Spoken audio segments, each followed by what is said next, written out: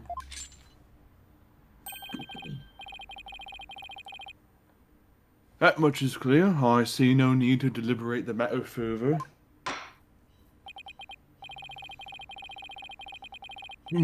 Considering that the body was moved in the same manner as in the script. We don't... Honestly, I'm not happy the game hasn't, like, actually provided evidence that that is the case. I genuinely don't know if we're going by this because it is the script, or because people know that it is the case. I wish they would actually clarify on that. I find Prosecutor Blackwell's claim to be quite persuasive. Does the defense care to dissuade me?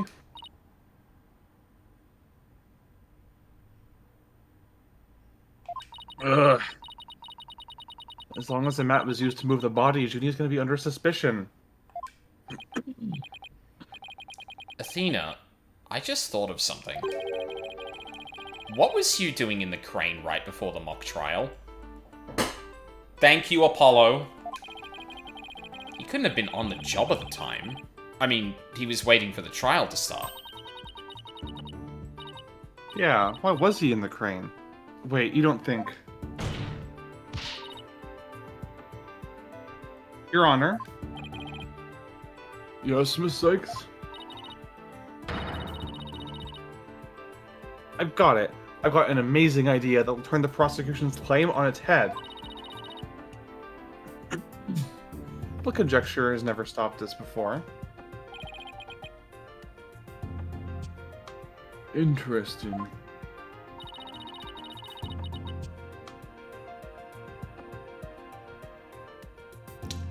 Mr. O'Connor, you're using the crane too.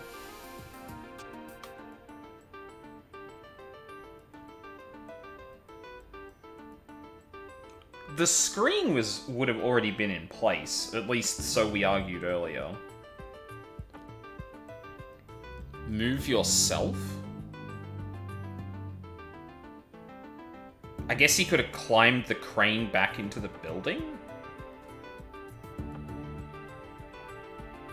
And obviously move the body is the most salacious, but...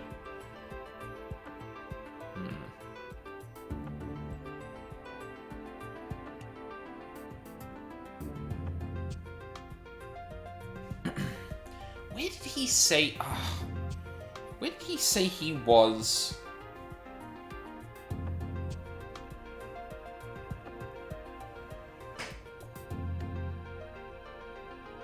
I don't remember if we have a timeline for what he was doing before the mock trial.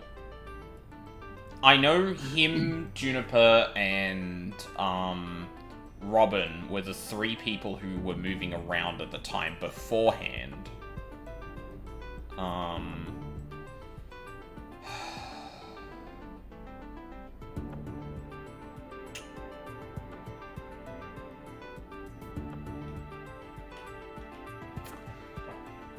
Like, it could be moving yourself, because obviously if he but, like, he did claim he was outside. So, like, if that was contradictory to something he'd already... Okay, yeah, maybe it is just... Maybe I'll just go for the jugular. Fuck it. Occam's razor, right? Yeah.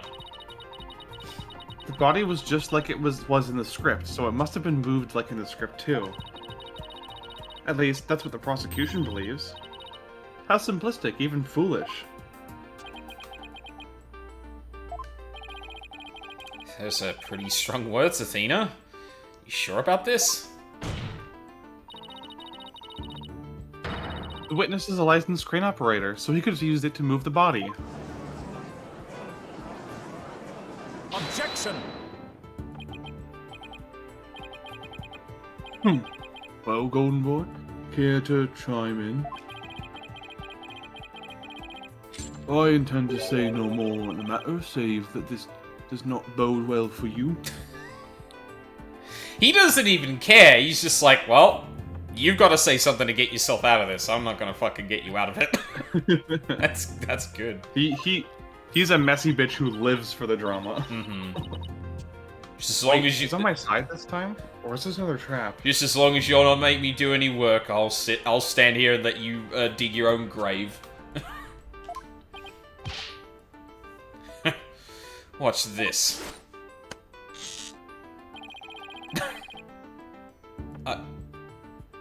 Sure, you can parallel park one-handed, who cares? I can use a bow and arrow one-handed. Wow, that's a crazy level of dexterity. I can even drive a crane with one hand. That's easy. Uh-huh. But operating this, the crane itself is so complex, it requires both hands. Okay. Now, I would have the court look at this.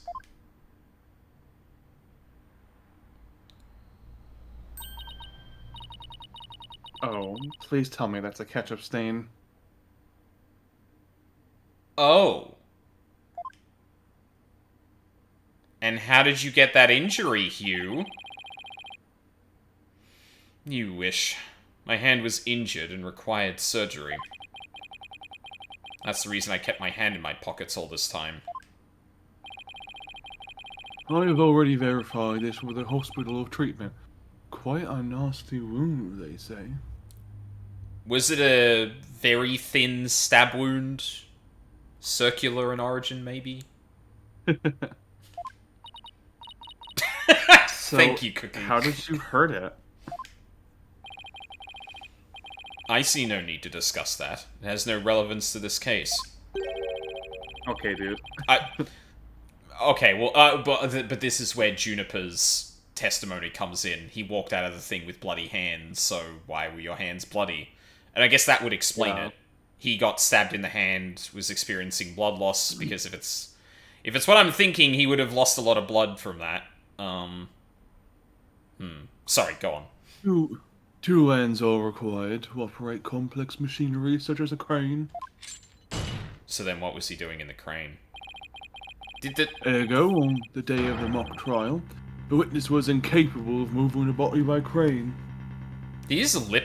The fucking feather in his mouth just, like, disappeared in the midst of that. Now I'm the fool. Oh no! I'm Boo Boo the Fool! I planned on moving the crane the night before the mock trial, but then I got injured. Uh-huh. Wanting to keep my part-time job a secret, I had to do it just before the mock trial instead. Ugh. Here I thought this was the big break we've been waiting for. Now that the defense's sophistry is laid bare, I would have the court recall my claim. Now, I don't know if I believe, like, him just not being able to use one of his hands doesn't mean that it couldn't have been set up for the crane to do something. Like, obviously, operating it, like, cleanly would be hard with only one hand. But if you, I don't know, set it up to be done within, like, one sweep of the crane or something like that, it's not out of the realm of possibility. We'd have to get into the mechanics of how it was actually dropped from there. But the thing is, I feel like the crane is kind of a red herring, because we know that there was a system that could have moved something from the art room to the stage without the use of the crane.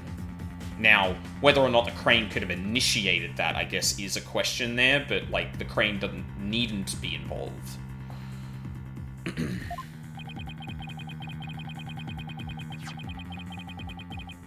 The body was dropped out of a third-floor window to a mat near the maintenance area.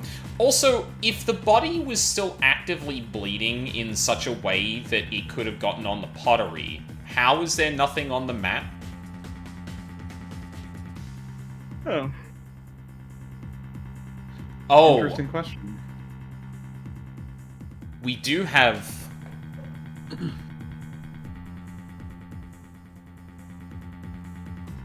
Ooh, hold on. Two banners were connected to that. One got burnt, one has a blood stain on it.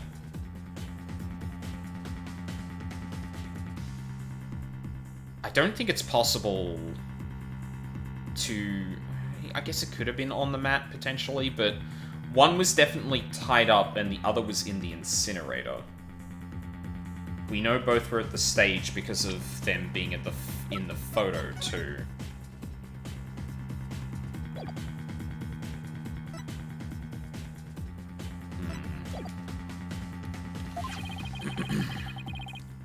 Then the ball cart was used to move it to the stage. See, I've been paying attention.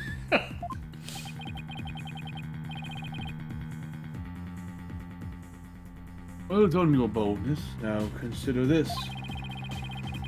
The accused was sighted dragging that map. Ergo, it was she who moved the body. Apollo staring daggers at Hugh. Well, I think you are on the right track, Athena. You do? Yeah. Juniper remains a prime suspect if we assume the body was moved per her script. So as the defense, you have to figure out how else the body could have been moved. But... Oh, is he telling me to think of another way besides the crane?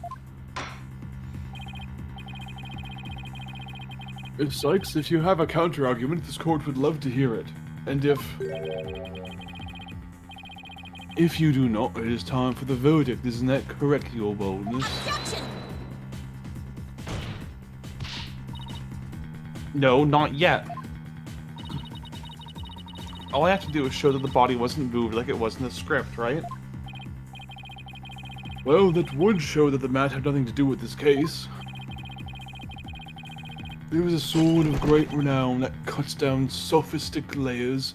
Its name is evidence.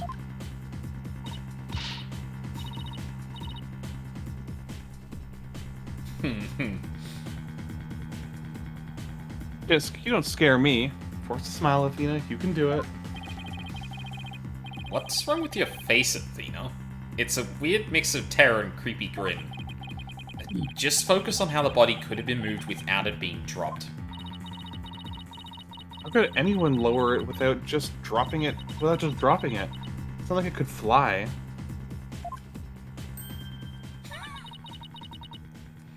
Maybe it could. After all, there is a way to zip between the art room and the stage. Yeah, Just show it. Game. I got it. You laid it out, but Jesus Christ.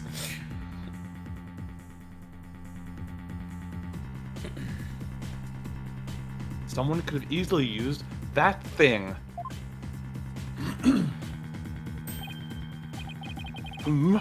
Oh, yes, of course. Miss Sykes, the court would like to see what you have for us. All I have to do is show the tiniest shred of a possibility. The mat and ball cart weren't used to move the body. This is what was used.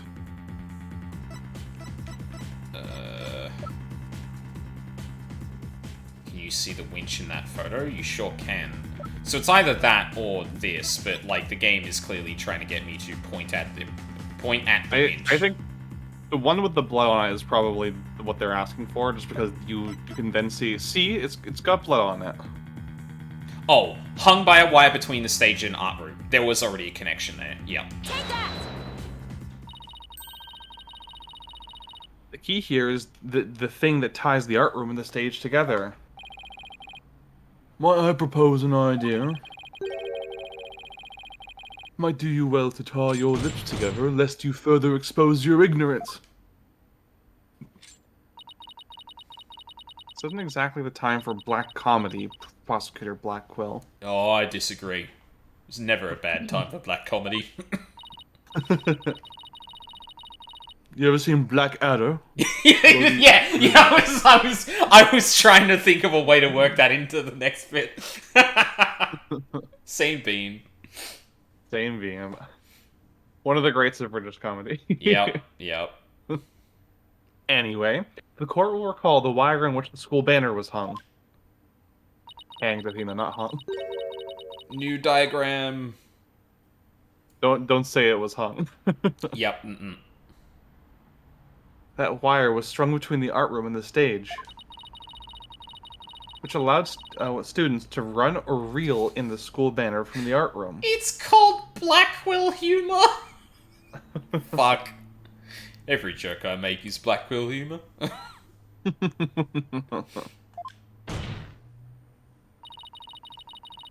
body could have easily been lowered down from the stage via this wire. Theme music. Objection! Oh, I would have loved if they cut it off there. Yeah. Spare me your armchair theories.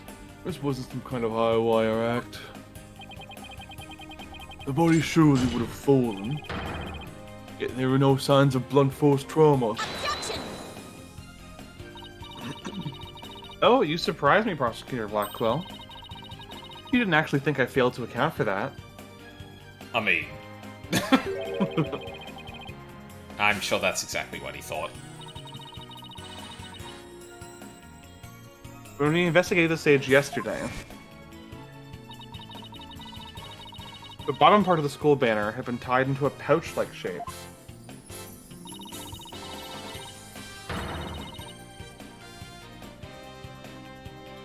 And pouches are useful for carrying things.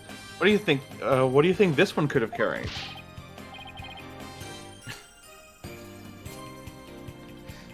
Well, go on. Please explain. The body, Your Honor. The body, the thing we were just talking about. The body was bundled into the pouch-like section of the banner and sent down the wire. Good animation. The body would have been down on that stage in a flash, and there'd be no need for a mat.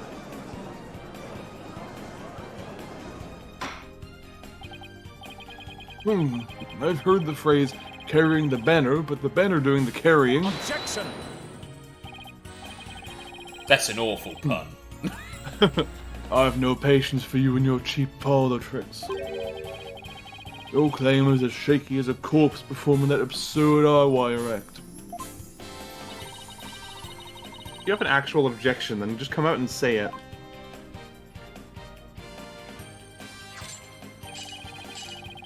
I trust you recall the bloodstains left on the art room pottery. If the wire had been used to move a body, it would have to be via the window above the quad, the one with the winch. However, the bloodstained pottery was next to the window above the maintenance area.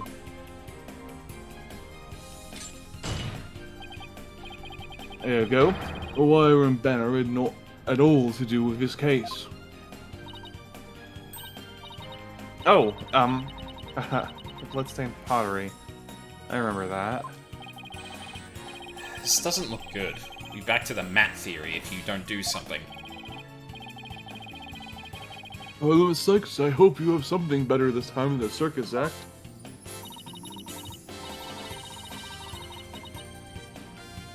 My wire theory is true, then that blood on the pottery must not have been... Well, we know someone was bleeding, so... It may not have been blood at all. Wait, Did Fulbright actually, detect that it was blood, or did he just see that we thought it was blood and assume that? I think he was gonna test it. I'm gonna say the victim's blood. Maybe it's not the victim's blood. Did police check to see from whom the blood in the pottery came from? Shame on you, Sykes, don't know. Have a little more respect for the constabulary. Blackwell, they only found that out because of us. You yourself have been burnt by this shit, dude. Like, come on. Oh. Oh. Oh, right. He knew. Looks like they didn't check it. Oh, I thought he was looking like that because, uh-oh, that's another suspect's blood, and not that he didn't do it at all. Oh. Fuck.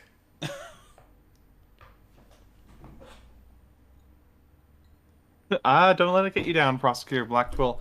Everyone makes mistakes. Spare me your cheek. We will not know either way till the tests are run. True, but in the meantime, I'm going to press my claim as far as I can. Your boldness, I demand that the blood in the pottery be analyzed this instant. Of course, it shouldn't take long to get the results back. And we will just sit here in the meantime.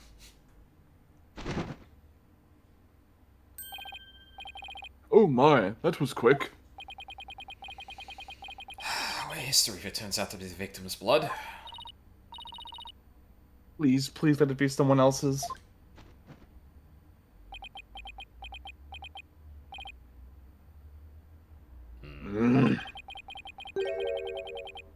Seems the blood was not from the victim. What? Furthermore, a comparison with the other parties involved with the case reveals that the blood belongs to one Hugh O'Connor. Score!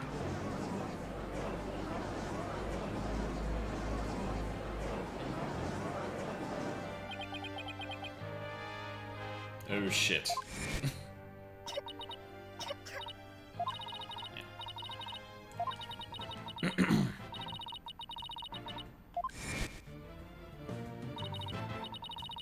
Your Honor, as we saw earlier, the witness's left hand has suffered a serious injury. He sustained the wound in a struggle with the victim, and his blood got on the pottery. Then, Junie saw his blood-stained hands as they passed each other in the first-floor hall. It's the only explanation that covers everything. Objection! There is but one way now to turn aside her blade, but do not cast the blame on me. Your grudge is with Sidestone, for it's she who forces me to expose your secret. Another one? Fine. Whatever. Wow, how much dirt does he have on Hugh? The court will observe this odd-looking envelope. What the fuck? It's... That... I am... He got stabbed by the doohickey. What the fuck? Who do you suppose set that up? Might have been Court? I don't know. It could have been, Robin, though. Well, actually, I don't know why that would be Robin. The spring and all that. The knife alien. It fucking booby-trapped a manila folder. That's crazy. It was inside this that Miriam's scuttlebutt script was found. Okay, yeah, right, yeah, alright, yep, no, yep, that tracks, yep, mm-hmm. What's with the paperclip, though? I think it's probably the mechanism. Like when that's removed from like a lock or something, it triggers the spring-loaded knife. Or it, like, pulls across something that, like, lets the knife go, yeah. Yeah. Wow. Scuttlebutts, but did the prosecution already claim that... I really thought he actually was the one that got stabbed with the awl. Like, straight through the hand. Because, like, and I guess my mind was going to that because blood loss and him walking out drowsy, like, that would be a way that he'd seem like that. It makes sense, yeah. I guess it's not impossible that the box cutter did it, because those things are fucking sharp. But they sure are, yeah. This envelope is the one that contained her script? Circumstances have changed. You see, Golden Boy has hidden this from us all.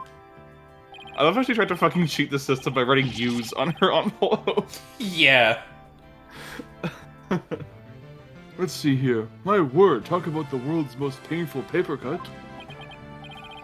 Indeed, you can clearly see that if this envelope is not opened correctly, a powerful spring-loaded blade will shoot forth, leaving an horrible gash upon the end. Yeah, that could have easily hit a vein in the middle of your hand, too.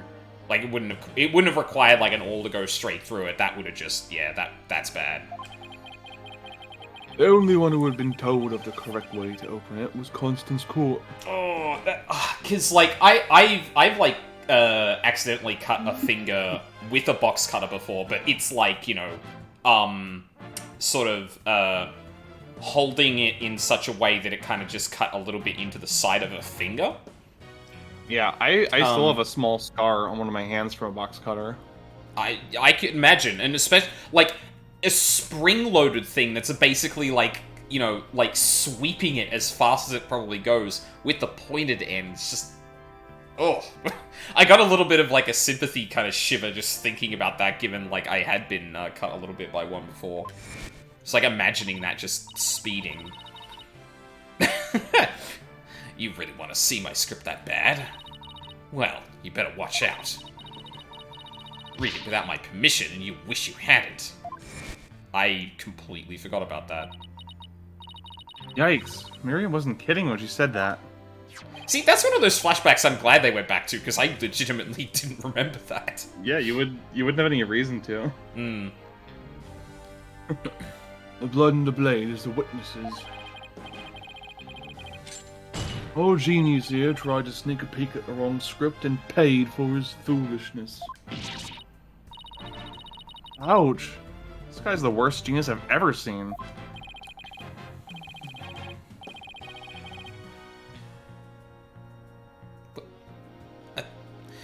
Don't worry, Athena. The wound isn't that deep. We've still got the wire theory. Wait. Apollo? What are you talking about? Our case Like hasn't been damaged at all. Lowering the body on the wire. Oh, I suppose, yeah. Yeah, I got it. Since the blood by the window overlooking the maintenance area isn't the victim's... Though I imagine an immediate argument being made now would be that how could Hugh have done this with only one hand? Like, tied together the banner, put the body into the thing, lowered it down. Like, that seems I guess a that's bit what much. Apollo... I guess that's what Apollo's saying, is that the wound isn't that deep. It didn't prevent him from using his hand. I suppose? Yeah. Rather than the complex machinery, yeah.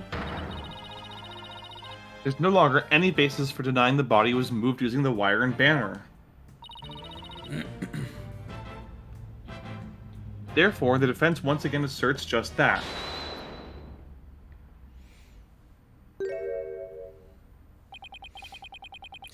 You call yourself a lawyer. Don't you see the glaring contradiction in your thinking? Huh? The court would like to remind the witness that his role is not to point out... And you? How can you adhere to such outdated beliefs? Whatever.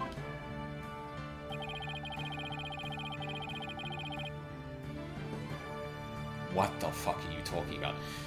It seems you've forgotten the two statues that were out on stage directly below the wire. A body sent sliding down that wire would have crashed into them. Care to explain that away? Statue is moved down there. Why, I believe he's right. The statues and the wire are extremely close together. Ugh, so the body would have collided with the statues? What if they did collide? Wait, that's it.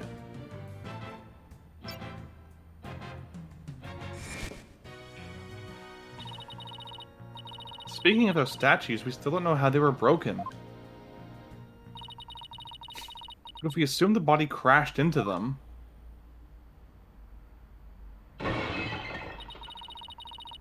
that would also explain that loud sound we heard while we were on the waiting room.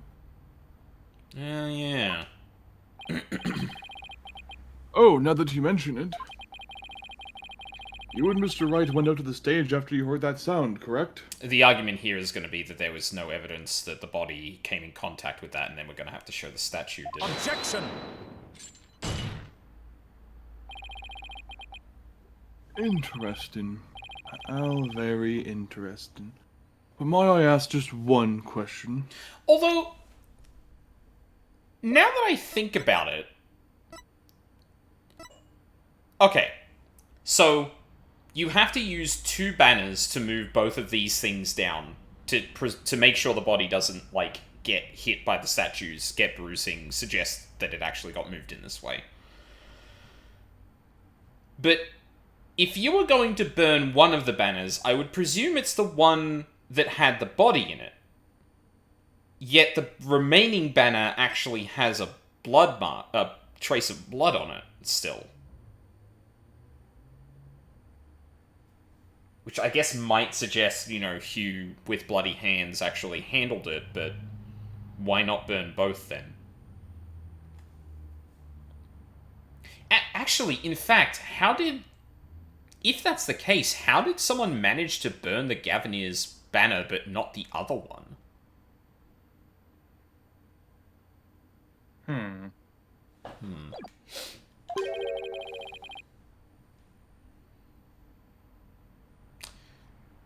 That's a good question, Blackwell. When was it that you heard said sound? It was a little after the mock trial had started. Mr. Wright and I were practically bored to tears there in the waiting room when...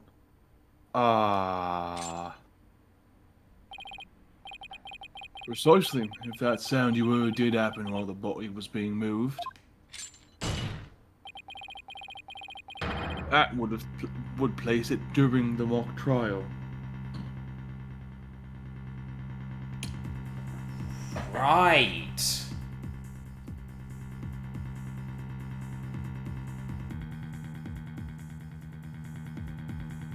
Huh. Oof, which means the body wouldn't have been there before the mock trial started.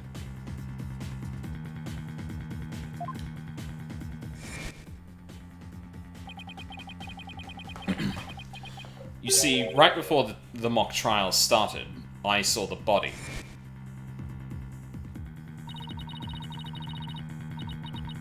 He said he saw the body before the mock trial. If so... Did we pick apart whether or not he actually saw it on the stage? I feel like we discussed it a little bit. No, I feel like we discussed Miriam seeing the body, not Hugh.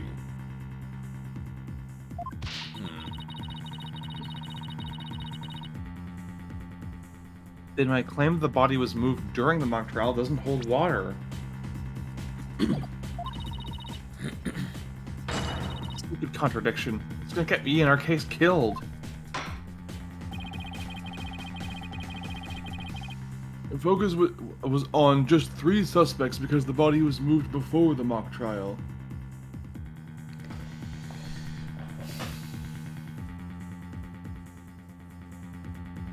Oh, man.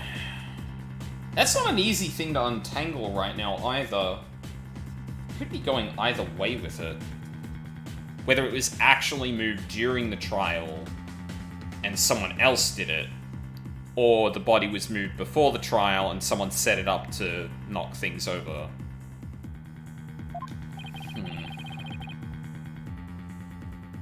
That has been the major premise thus far. Your assertion, therefore, contradicts the very foundation of this case. So it probably can't be mistaken that they heard that sound genuinely. So the statues fell over while the mock trial was going on. And the body turns up before, but is using a mechanism that would only make sense to be used... Well, using a mechanism that would knock over the statues.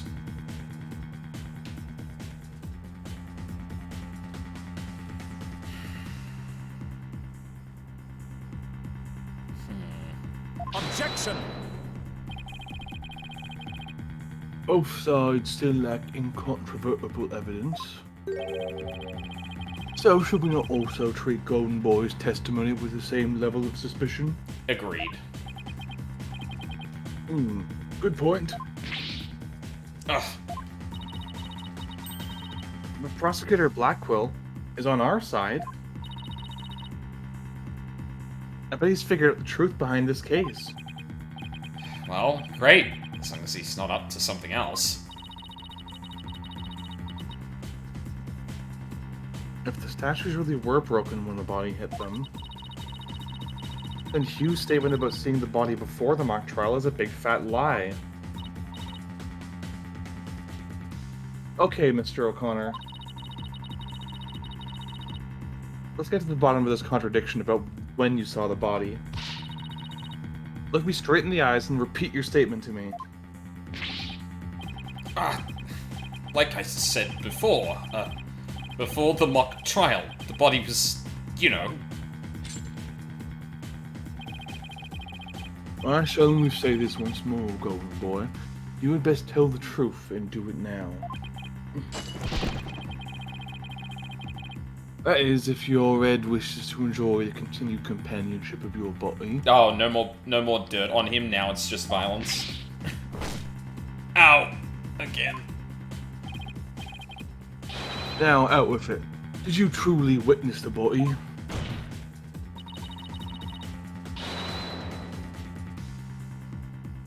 Or were you just lying about it? Well, which is it?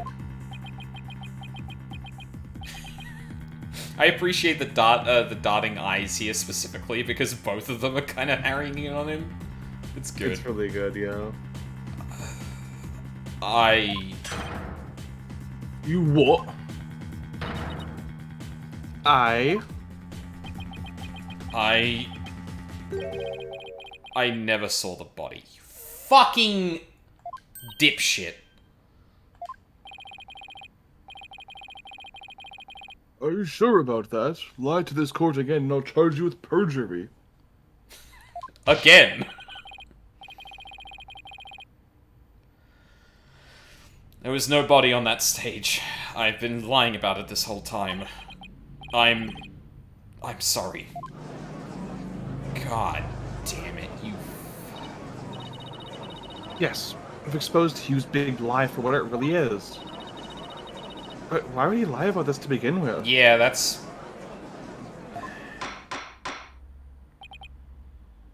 Order! The base premise that the body was moved before the mock trial has been overturned. I imagine this has an impact on both the defense and the prosecution's case. Well, first I'd like to thank the prosecutor. This brings us one step closer to the truth. Now, at least, we know the body was moved using the wire in the school banner. No, it could have been moved. Like that. Indeed. Oh. That much I shall concede, Sykes-Dono. The body was moved, as you stated, and in the midst of the mock trial. So both sides are satisfied, then? The body was moved before the mock trial, and we have all three suspects. But, if the move take place in the midst of the mock trial, it is an entirely different story. Right. All three suspects were in the mock trial. That gives them solid alibis. And so the case for Juniper Woods ends right there. Objection! How simplistic. Did you forget about the student in charge of the audio? Yeah, there it is. Amidst the mock trial, she was the one so we could leave and re-enter the lecture hall. What's this? Who's this person in charge of the audio? Oh no, how could I forget? It was... Okay, yep.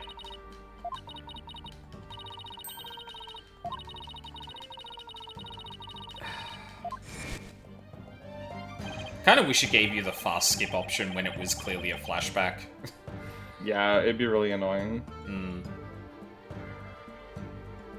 Indeed. No, the one who could enter the art room amidst the mock trial to move the body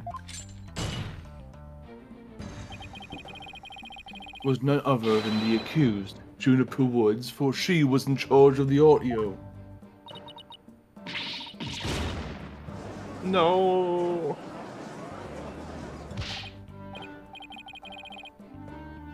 Oh yes, I see. That does make perfect sense.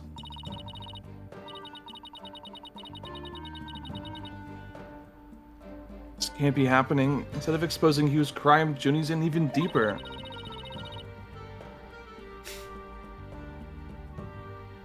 No matter how you slice it, we're cooked! Stick a fork in the case. It's done.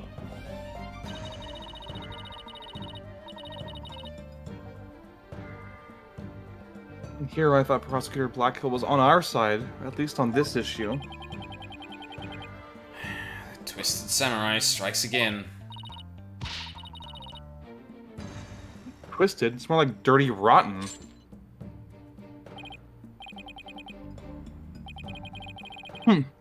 Your boldness, it is time to put an end to this farce.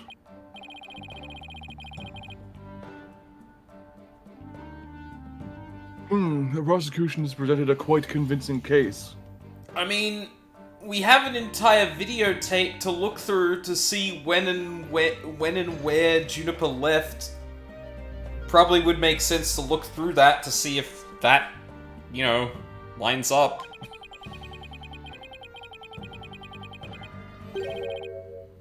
But the defense has one last chance to voice any remaining objections. Well, Miss Sykes?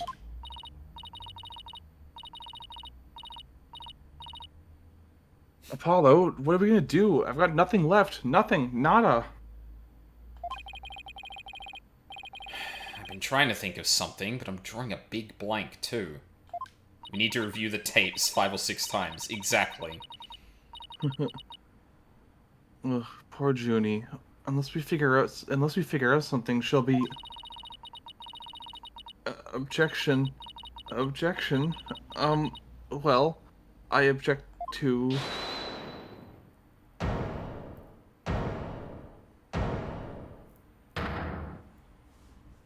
Oh.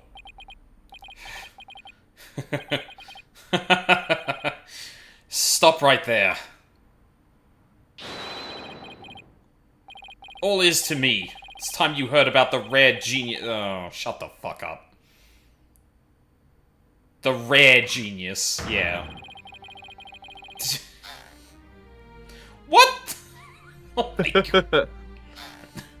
Listen, and you'll hear the secret behind my horrific crime.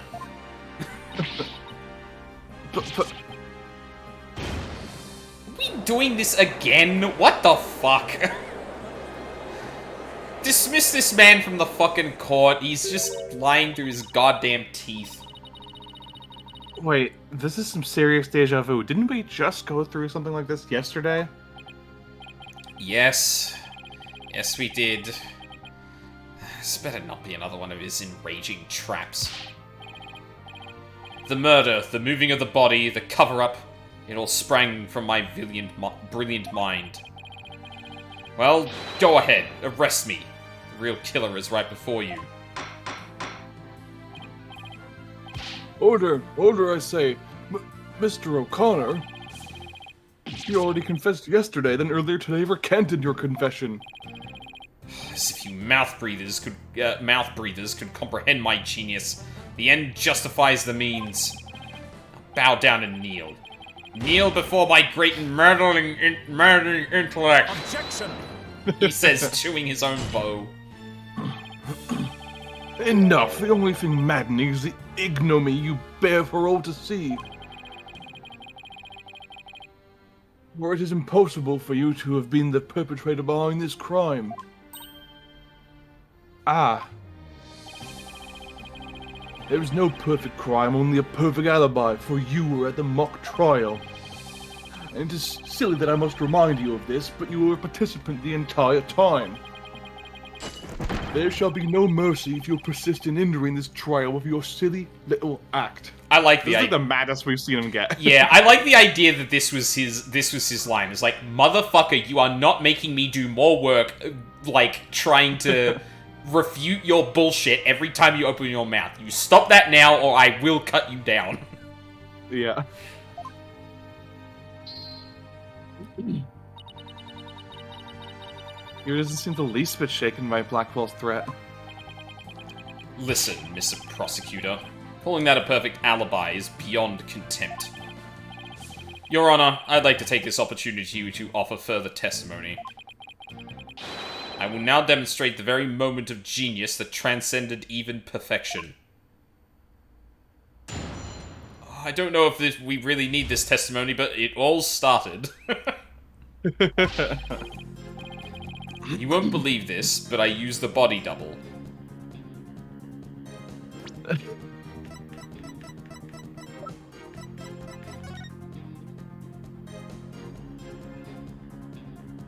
Did the fact that oh my god, I swear to god, if there was actually a chance that actually happened, because there's someone in the background there that looks almost exactly like... That wasn't the real me at the mock trial. That means I didn't almost lose, my body double almost did. I slipped out stealthily while my double took care of the trial. I had the run of the campus. In short, I'm the killer. Juniper's innocent.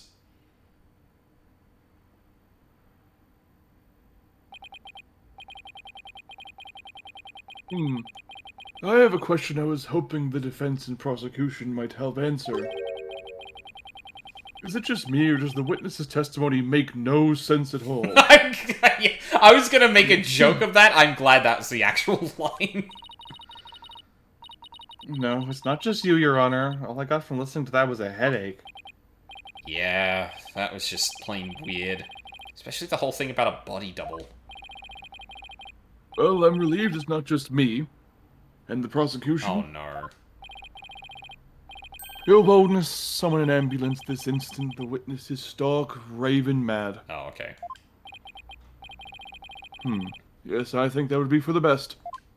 It's like he's actively losing blood or something. Now then, let's pretend that never happened and move on to my verdict. You people don't believe me. It's not a matter of not believing you.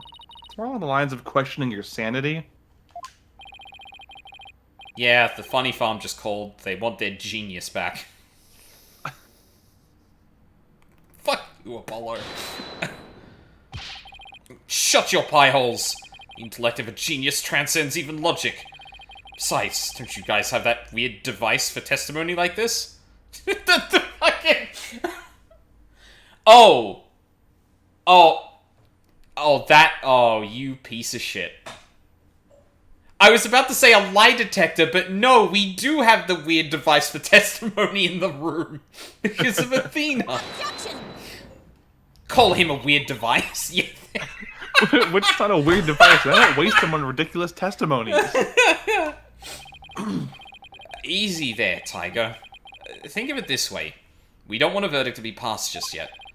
So how about we give Widget a try? This case is so interesting to me because everything other than the murder and the way that it was committed is, like, really interesting. The murder itself is, like, totally, like, in the background. Yeah, it feels very plain and straightforward in terms of that, but, like, this is the most twistiest way we could have gotten to that ending. Because, like, yeah, I still think it's means. Like, that just seems to line up. Especially now that we've got more evidence about it. But, like, the fact that at every turn, people are lying their asses off, hiding identities, all of this bullshit is, like... It really feels like a court drama that, like... It's fuck. peak soap opera, yeah. Yeah, really, really. Well, this is against my better judgment, but I'd like to conduct a short therapy session. Lord knows he needs it. I was gonna say that too. Yeah. Your better judgment? I'm a judge and it's far beyond mine, yet I find it hard to say no. This boy needs therapy.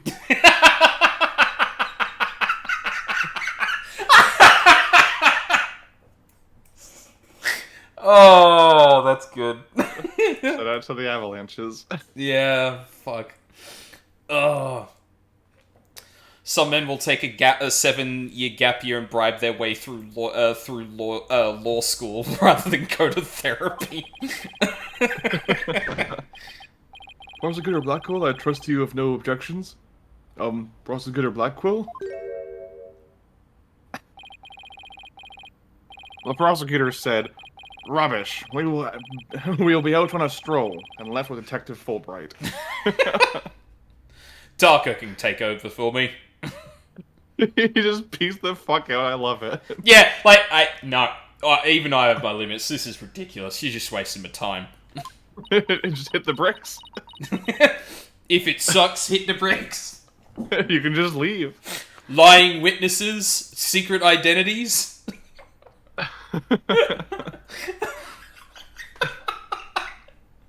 Fuck me. How does he get away with stuff like that? And I'll interpret that as meaning he has no explicit objections. All right, Miss Sykes, you may proceed with your therapy session. He just walks back in with a soda or something. What did I miss? I've seen my share of crazy trials, but this one takes a cake. Yeah, you're not wrong, Apollo.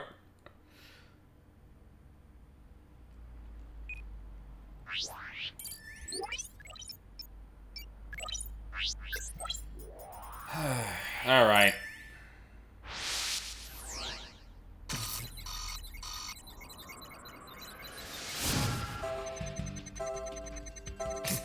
Oh my god. It's the spy. Yeah, really. You won't believe this, but I used the body double. That wasn't the real me at the mock trial. I love in that picture, it looks like Roman's about to jump over the fucking desk and attack him. Yeah, real. Get his ass. That means I didn't almost lose. My body double did. I slipped out. Oh, god damn it. I slipped out stealthily while my body double took care of the trial.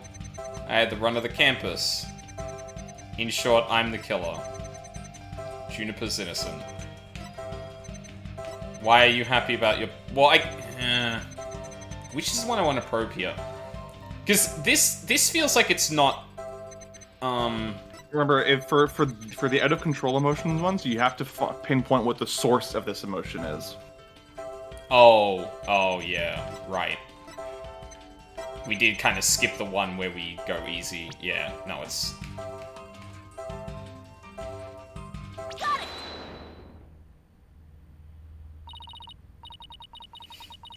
Mr. O'Connor, yesterday you said that you didn't really care about Miss Woods anymore.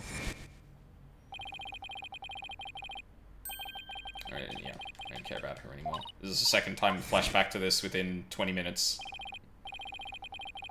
Maybe 30. Yeah, well, Juniper reported my secret to Professor Court. His secret? Oh, the bribe. She wanted nothing to do with me because I had disappointed her. That's why I don't care about her anymore. I was never trying to protect her. My confession was always about one thing and one thing only. The truth. Objection! Mr. O'Connor, you feel great happiness in the fact that you might help set Miss Woods free. So much so that it overshadowed all of your other emotions. What are you... I can hear it. I can hear it clearly now, Mr. O'Connor. The discord you've been trying to suppress. People don't normally feel like you do when you confessed. So, Hugh really was trying to protect Juniper?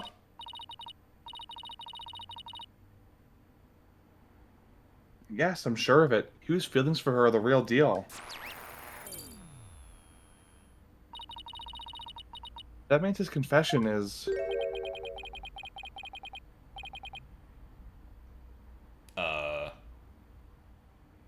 I want to say that's Blackwell. But I don't know.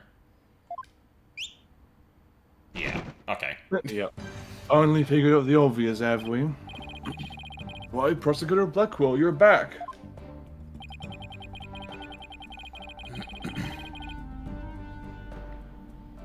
The confession was not what lies, save for the part about being in the mock trial.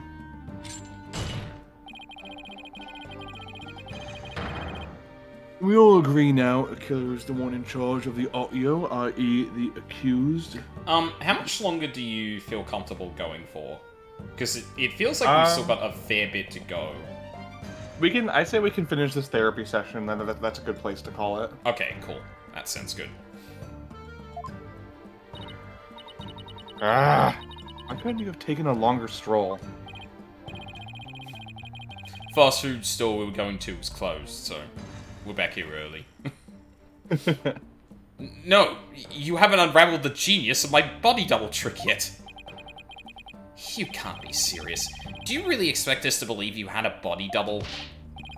Yes, yes I do. But if you think I didn't, then prove it.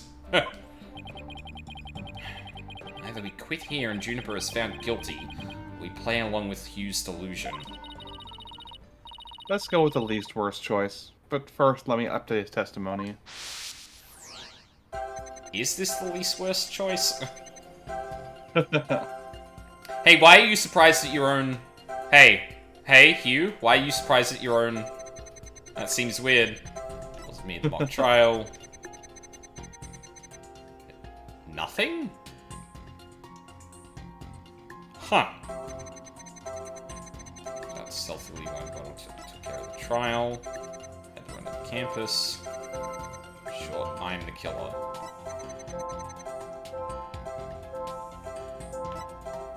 Oh, that doesn't loop around. God damn it. Body double? What a bunch of baloney.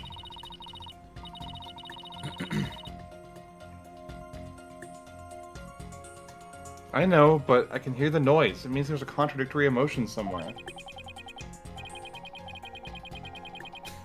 Contradictory emotion? Everything he says is one big contradiction. Right, and that's why I can hear his inner voice loud and clear. We just think about Hugh and his competitive nature. We should be able to figure out the root cause of his discord. I feel like it's this. I don't understand why Shock is here. Got it! No? Mr. O'Connor, this emotion is inconsistent with your testimony. You don't know what you're talking about.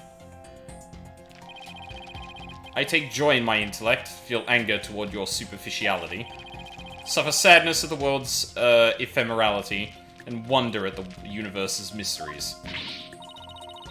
Well, should have brought my dictionary to court. Oh, right, he's up himself, so wonder at his own genius. Yeah, okay.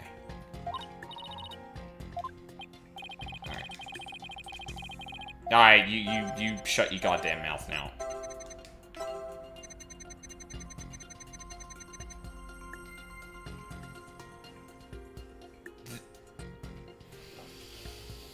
This, I don't think we've ever had one that's had no emotion before.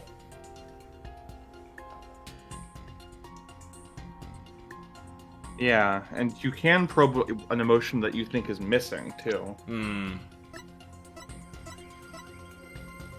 I feel like you'd be happy that you didn't lose it, right? Which is Yeah, I that makes sense to me. yeah. Oh, there it is. Yeah, okay. I didn't almost lose, you say. Very odd. You exhibited happiness the entire time, except during this statement. Ugh, you don't know when to give up. Wait, now that I think about it... No, don't. Stop making stuff up. No, but I've got more. I've got more. When I left the lecture hall...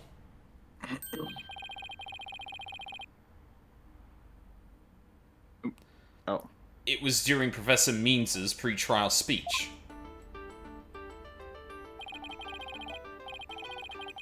That's when I moved the body. I then slipped back in just before the verdict. So, you... So, you're saying you were there the moment your double was about to lose? Yes, I was. Actually, I wasn't happy when I saw that. In any case, I was at the far end of the lecture hall behind the screen. I figured no one would see me if I came and went through the doors there. Like coming out from behind the screen? Objection!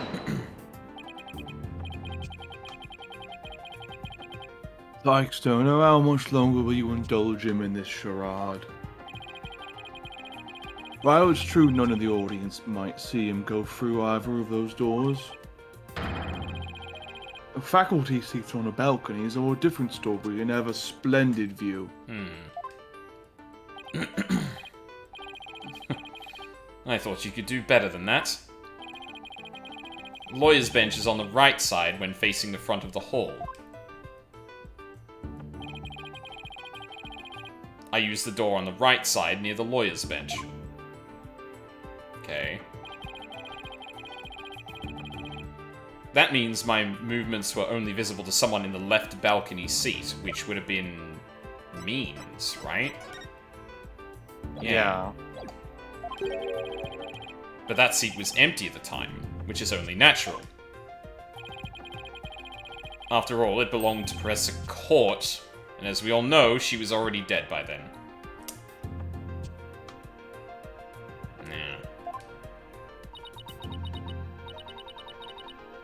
That can't be right. An empty balcony seat on the left side contradicts this piece of evidence. Take that! I have no idea where this contradiction is going. But I don't have any of the other moves at this point. Guess I'll just have to follow it and see where this takes me. You said the left balcony seat was empty, but was it really? I saw it with my own eyes. It was definitely empty. But what about this diagram? According to this, Professor Means was supposed to be seated in the left balcony seat. Oh, wait a minute. He wasn't confused. Means wasn't there. Dun dun dun. Oh, shit. Okay, here we go. Here we go. The shoe finally dropped. There it is. It's one of those things where it's like, yeah, it really is the most obvious person, but like, that's okay because, again, the murder is the least interesting thing about this case. Yeah, exactly. But if you left the lecture hall during the pre-trial speech, he would have been standing there at his seat addressing the students and faculty. Did no one notice? Like... no, this can't be right. Oh my god. Huh.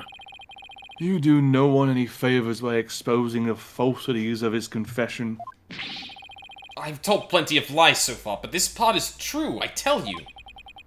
There was nobody in the left balcony seat. You gotta believe me. Doesn't seem like he's lying this time. Okay, Mr. O'Connor, let's have you testify again, but this time don't spare any details. You got it. I'll repeat it as many times as you'd like. I mean, my ingenious escape act warrants repeating, considering I'm the real killer. All I really care about is whether that seat was empty or not.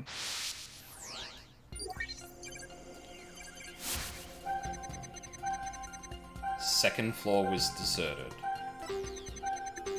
Why won't you believe me? It's true, I tell you. Went out through the back without anyone noticing. Then all I had to do was go through the empty audio...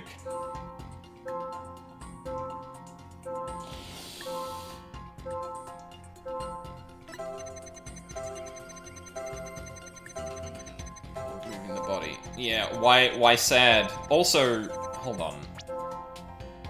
Let me check something here. So he's talking about when he left?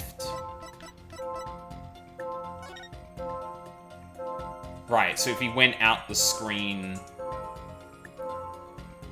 So he's claiming he came in from behind the screen, and that would mean that if he's going out, he'd be going through the audio control room and the other room to get outside. But yeah, the pinpoint here... I mean, I know why it's unexpected, but... It's one of those things where I'm like, okay, like that, use that as an example, right?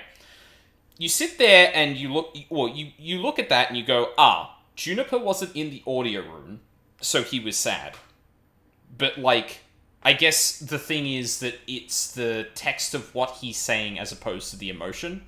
And I think, like, introducing this visual element could confuse it a bit because you're like, well, wait a minute, it does make sense that he'd do that. He was in the audio room and Juniper wasn't there. Clearly he'd not be,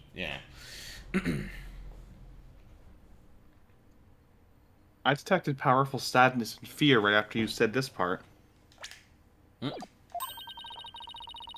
It's as if you said something you shouldn't have. Oh. What's wrong with you?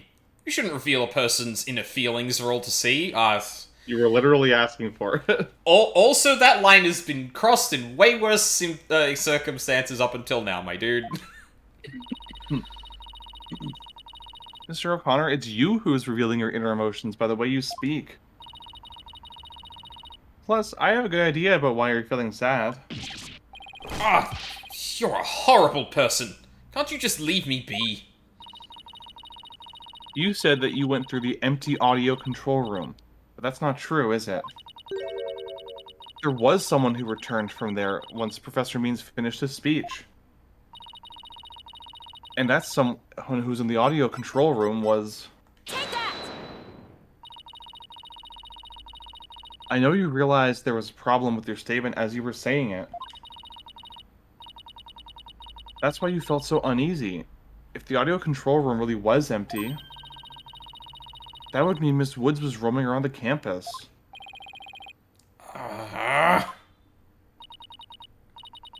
Mr. O'Connor, if you really want to protect Miss Woods, tell the truth. If you believe in her, revealing the truth is the same as protecting her. Juniper's innocent. That's the truth. But in this dark age of the law, the truth can be easily twisted to serve anyone's needs. The end justifies the means. Your only choice is to fight back with lies. Hugh's heart won't hold out under this battle between truth and lies. Is there something I can do to make him recant his false testimony? I fear nothing now that I have lost everything. Go ahead, Prosecutor Blackwell. Cut me down if you wish. You needn't ask. I thought you never asked. With you gone, we may swiftly proceed to a verdict.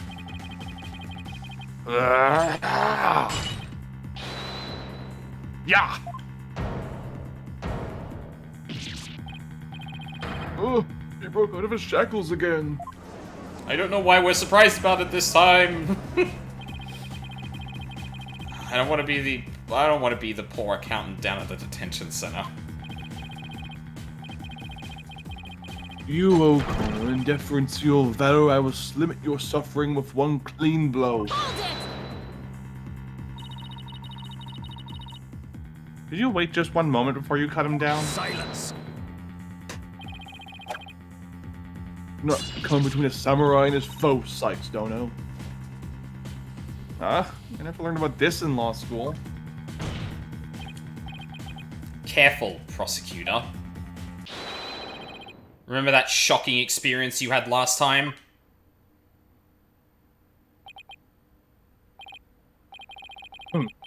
Very well. Golden Boy may live. For now. Enough already, Mr. O'Connor. Miss Woods would never want you to protect her this way. She values the friendship between the three of you more than anything. That's where you're wrong. She doesn't feel anything for me now. What does it matter anymore? I might as well tell you everything. This is, no doubt, no news to you, but I am not and never was a genius. Sorry, but I already knew. Me too. Don't forget me. Though in all fairness, it was pretty obvious.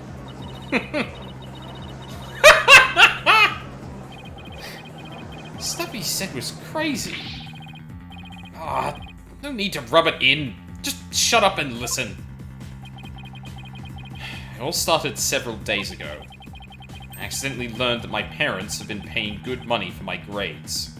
Oh! But that's bribery. They can't do that! So bribery wasn't Hugh's idea? All of my perfect scores were the product of cold hard cash. Not genius. That must actually suck. Like, you think you're doing super well and acing every test? Yeah, and having your parents go behind your back to do that? Ugh. Yeah, that fucking sucks. Even worse, when I confronted my parents about it over the phone. Juniper overheard me.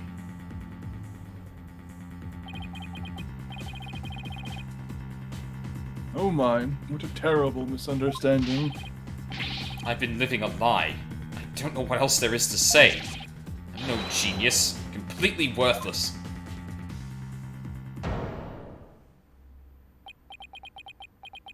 A perfect 0.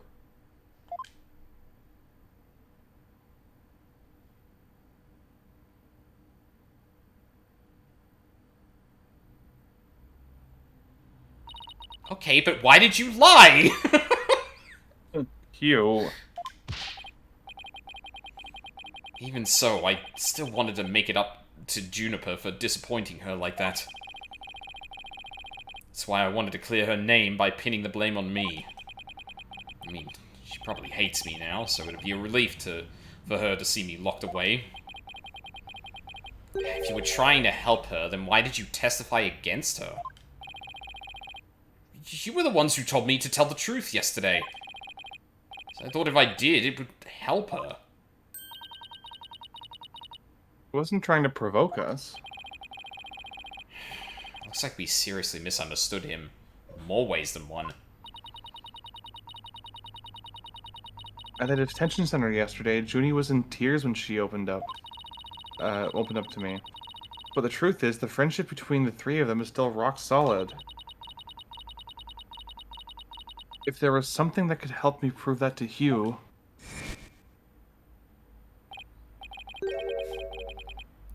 We even have proof of our friendship. Yeah!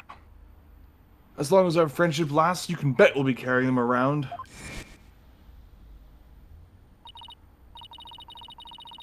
I know. What about that proof of friendship they mentioned? I wonder where or what it is. Oh. The choker.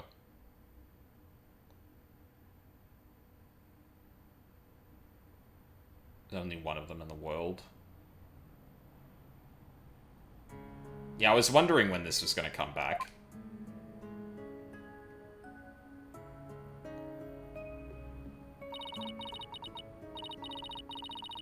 Maybe it's... No, that's definitely it. That band around his neck.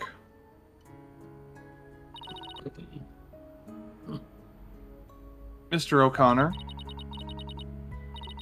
That band around your neck. That's your proof of friendship, isn't it? Really quick. Oh, the newspapers were taken away. I was gonna look at the photos to see if we could see see if any of them were wearing something similar. Hard to tell if Robin's wearing something like that. Well, if there's only one of them in the world, then there's probably 3 different things.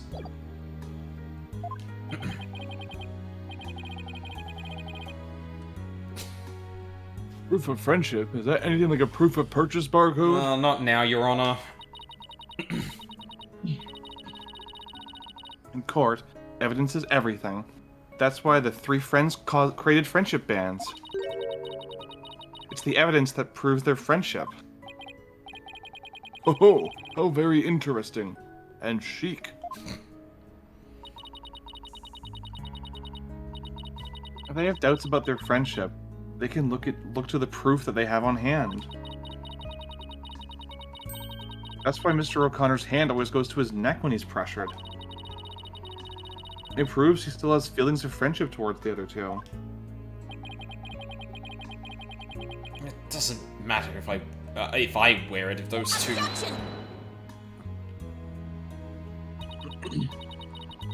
But they feel the same way too. I know they wear their friendship bands somewhere. Junie and Robin must both feel the same as Hugh. I just know it. Everything Hugh has said leads me to believe that. In fact, he may have also just told me that the others wear their proof of friendship.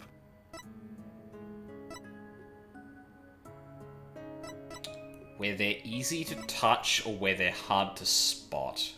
Ooh. I want to say hard to spot. But easy to touch probably makes a bit more sense here. Because, like, if... He did just... Sorry, go on. Sorry, go on. No, you go on. Because we did emphasize before that he's been using it as, like, a thing to kind of not stress, or to alleviate stress, so, like, that would probably make the same... Yeah, we'll go with that.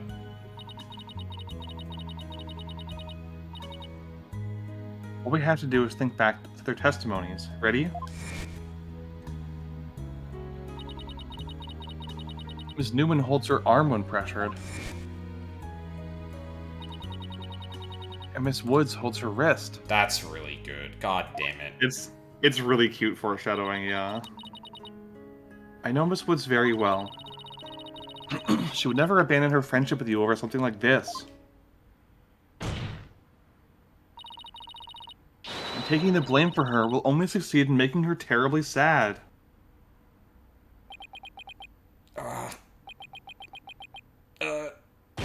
I'm choking. You ready for the Sorry, funniest anime cutscene in the entire fucking game? Oh no.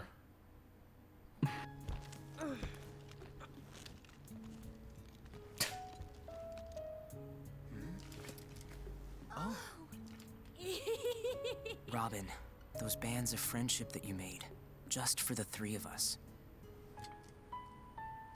You may have forgotten about them, but not me. That's awfully dumb to say. Hold on.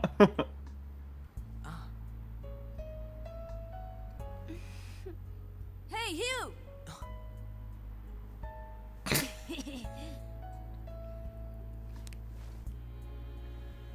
And to think, I should have known better than to doubt my best friends.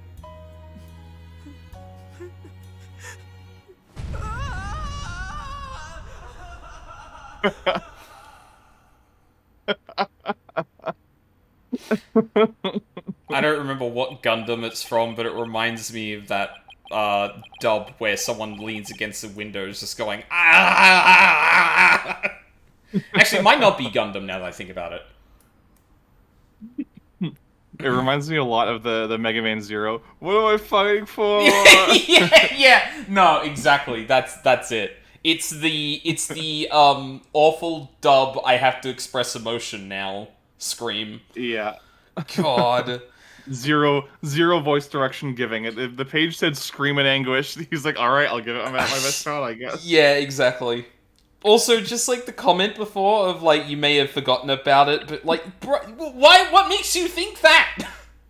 And he was specifically addressing Robin and not that was weird. That's just a weird fucking scene. I don't think there's been a single anime cutscene so far that I felt like, yeah, you know what, this was worth actually animating. Yeah, it's so weird. Like they don't pick like climactic, pivotal moments. It seems like they pick the most random ass parts to animate. Well, Hugh with the bloody hands is probably the closest. Yeah. Yeah, because that's something you would have to make like an entirely new animation for. Exactly, like you can tell a lot by the way he was walking out. When if it was just stills, may not have been communicated as well, but the rest of them are just all like. Okay, I don't know why we chose to spend the budget here. I didn't kill anyone. I didn't have a body double. I didn't move the body. I didn't even see it. It may look like I'm speed reading Zen and the Art of Mastering the Bar exam, but I haven't read a single word! Turning this book page makes me look smart. Well, you could have fooled me. In fact, you did. Yeah, well, that says a lot, Your Honor. Hugh. So, Miss Sykes, can I place my trust in you? I'm going to save Junie. So yes, you can place your trust in me. Then am I to understand that the witness is recanting his confession?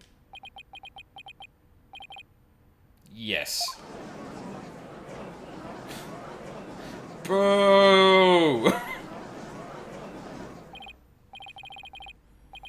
The most roundabout trial. I much prefer the turnabout variety of me myself. Dun-dun-dun. Now, are we back to the fact that there was but one suspect who lacked an alibi? That is such a great way of phrasing that. Like, yeah, nothing about this case has been, like, turned on its head so far. It's just everything outside of it that's made it complicated to get to the fucking ending. Oh. Which is, in the end, the truth you've been seeking this entire time. We literally just established that someone else is missing during that time, Blackwell. So we're back to square one. Now I'm exhausted and depressed. Probably doesn't matter at this point, but I might as well update the mood matrix.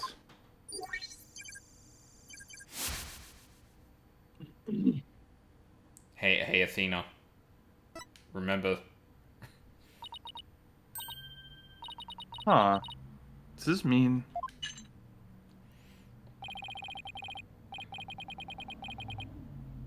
Further resistance is futile. The time for a verdict is nigh. Objection! Please, wait. What sort of devilry are you up to now? What if our client wasn't the only one without an alibi? The trial would continue, right? Well, yes, I suppose it would. But after such a thorough investigation, does such a person really exist? Yes, we found someone. It may have seemed like a major roundabout, but Mr. O'Connor's testimony has cracked this case. There's no more noise. Hugh's telling the truth now. During the mock trial, the balcony seat opposite him really was empty. Which now means there's one person unaccounted for.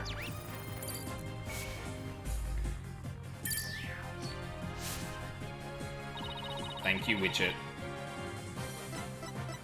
Besides Junie, the only other person without an alibi during the mock trial is... Take that!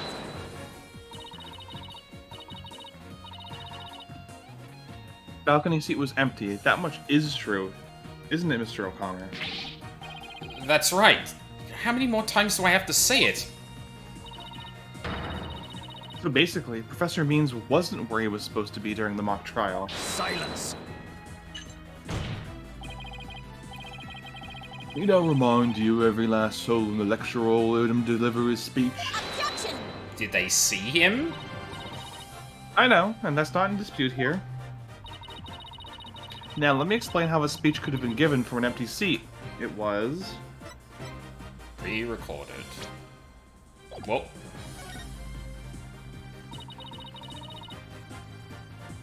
What if the speech was pre-recorded? That's the only way the speech could have been delivered from an empty balcony seat.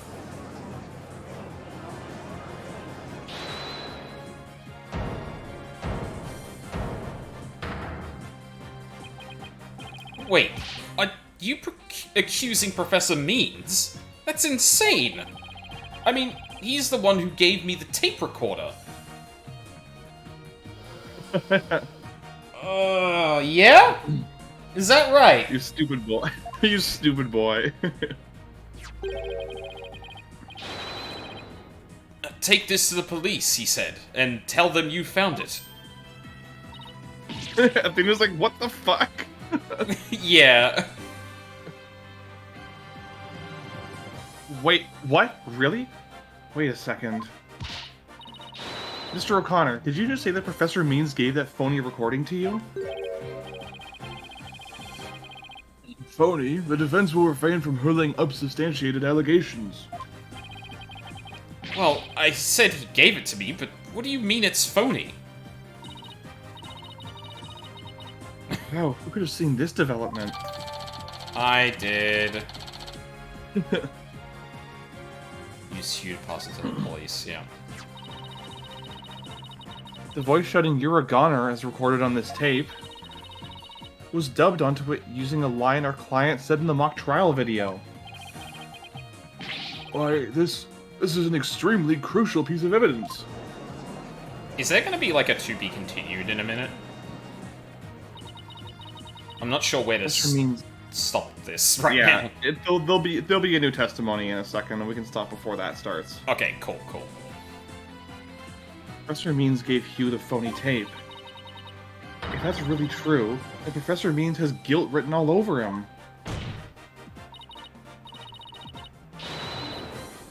Your Honor, the defense moves to call Professor Aristotle Means to the stand. Silence.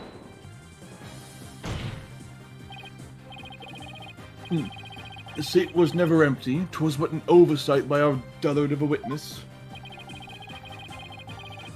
An inmate was formerly a surgeon.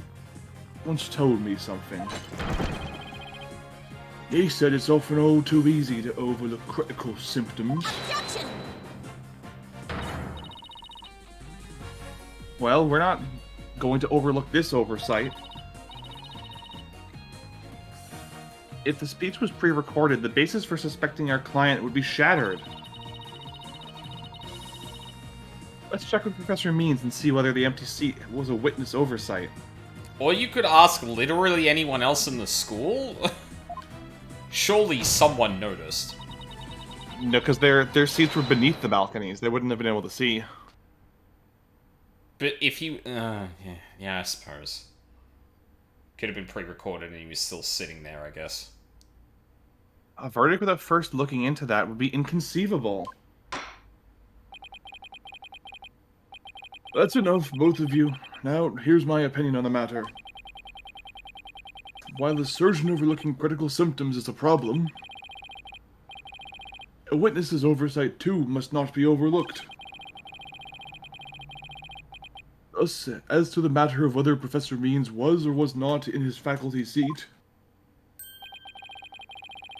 I believe we must ask the professor himself.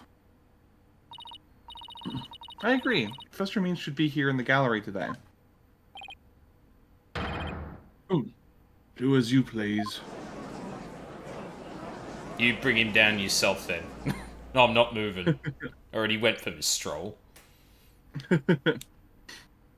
I won't do my job and you can't make me. Alright, we can call it right here then. Yeah, this is probably good. Good lord.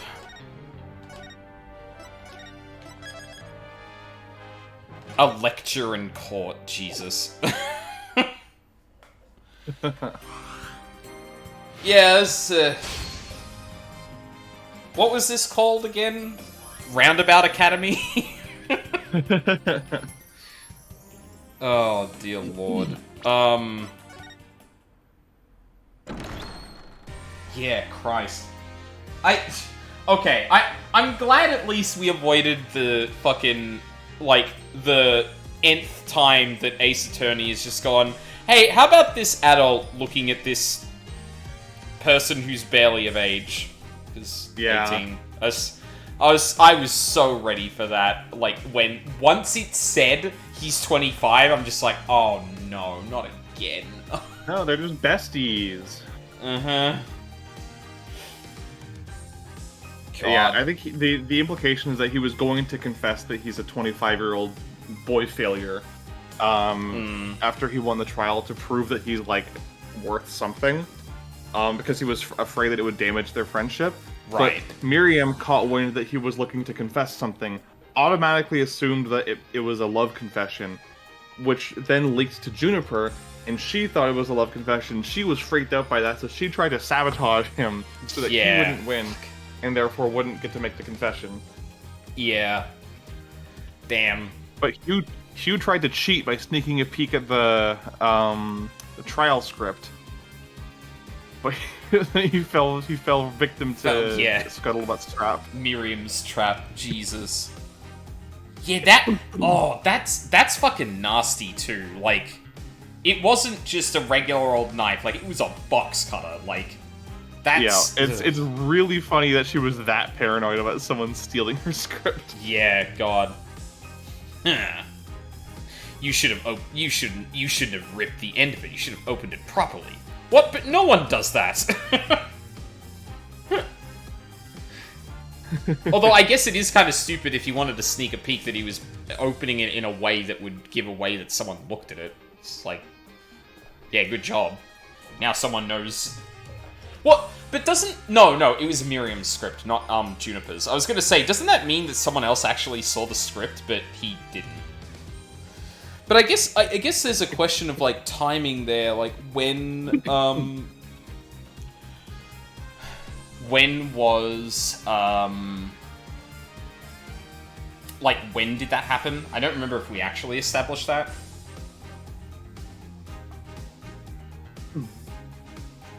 Sorry, can you repeat that? When Hugh got stabbed by Miriam's trap. If Juniper saw him dripping blood, like from a fresh wound, then it probably was like really close to like 7 p.m. the night before. Which is like really close to the time of the murder. Yeah. Huh.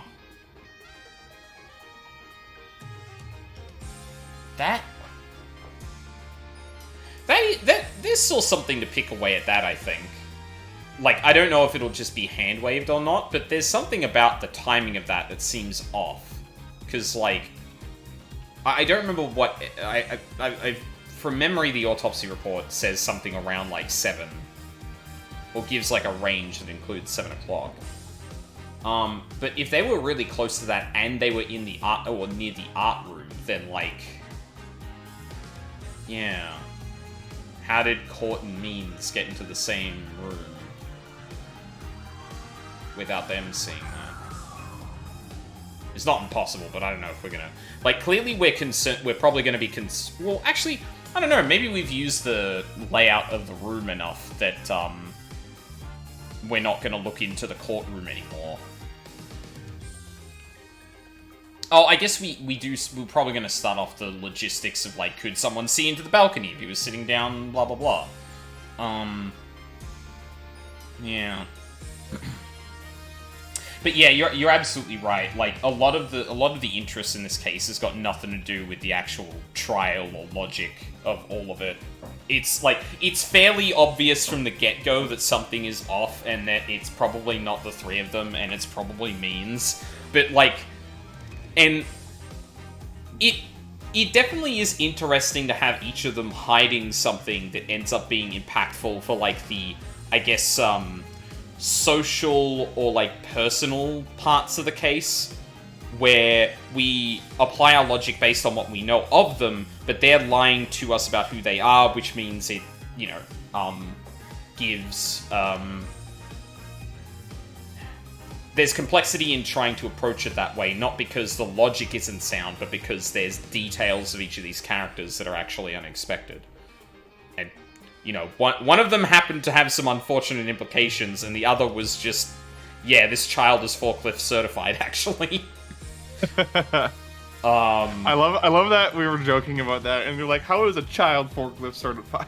And then, like, a week later, it's like, oh, they're not. That's how. He's not. Oh, God. Oh. If nothing else, this case is entertaining. There's definitely been... like I said, Go on. all of my issues with this case are narrative. The characters are great. They're my precious children, and I want to protect them. Yeah, like, yeah, there's obviously that blemish there. I haven't seen to the end, so, like, you know, maybe there's other stuff, too, that's, like, not great.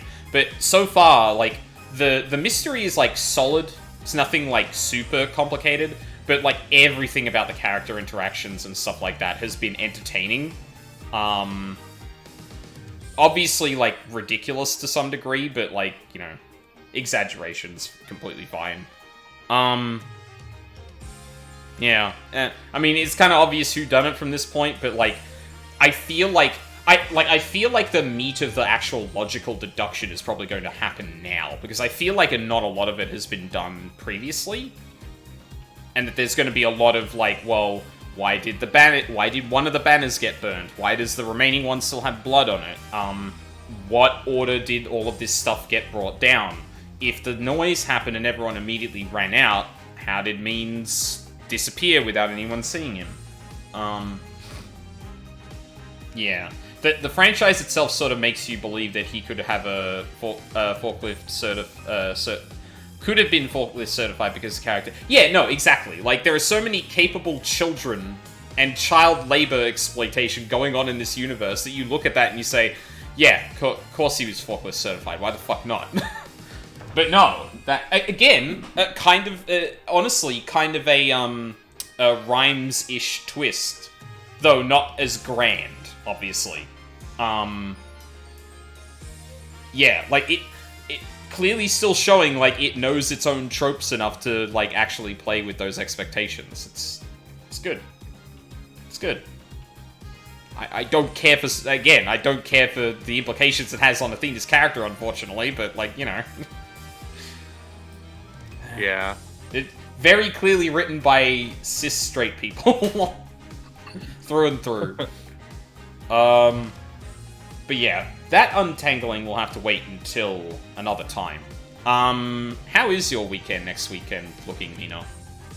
It should be alright. Obviously, I'll be busy with Valentine's Day plans on the 14th. The 15th should be fine. I have another tournament I'm going to, but we can probably start around the same time that we started this time.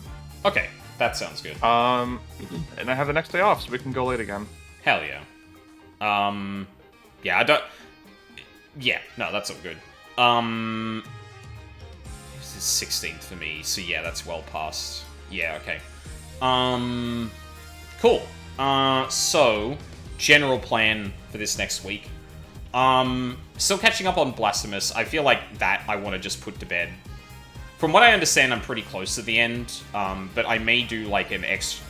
Depending on if I do, like, kind of secret ending stuff that I already started, like, it might be a little bit longer. I may do some more Warframe. Other than that, I think at this point I'm probably just going to say, you know what? If I go on stream for Warframe, I'm just going to, like, get through some daily standing grind or something like that. The fucking Kuva Lich thing is annoying. I feel like I should just do that. I feel like I should just do that off stream. Or, like, I know when I'm going to do it, and then I can roll that into doing other shit as well. So yeah, that's probably the two things that might happen this week. No guarantees on Blasphemous, because I need to find the time to do that. Or rewatch VODs. Which is lengthy, as it turns out. Besides that, yeah, it'd be just kind of whatever pops up during the week. And then on the weekend, we're back to Path of Exile. Didn't get as much done yesterday as I wanted to, but now we've got, like... I think we should have enough time to go through 3 acts in 2 streams, and that'll be done with it. Which is good, because we went from there's probably a league coming within the month, to there is nothing coming, and we don't know when, to now there is something coming, and we don't know when. Yeah. So, I want to try and get that done before the league, this new thing starts, because it's going to complicate matters if that's the case. I guess also, you know, not next weekend, but in the near future, there will be a Saturday I dedicate to Path of Exile. Haven't done that in a while, but yeah. I don't think there's really anything else special to really talk about, so I think we'll leave it there. We got anyone streaming? No. Surprisingly empty afternoon. Although I guess we're finishing at 3:20 my time instead of like 2:30-ish. I don't think people fell off that quickly. Huh. No, it has been a while, but yeah. That's all good. We'll just finish it up here then. Yeah. So, yeah. Thank you very much for watching live or on the VODs. I really appreciate it. I hope you all have a lovely day, and hope to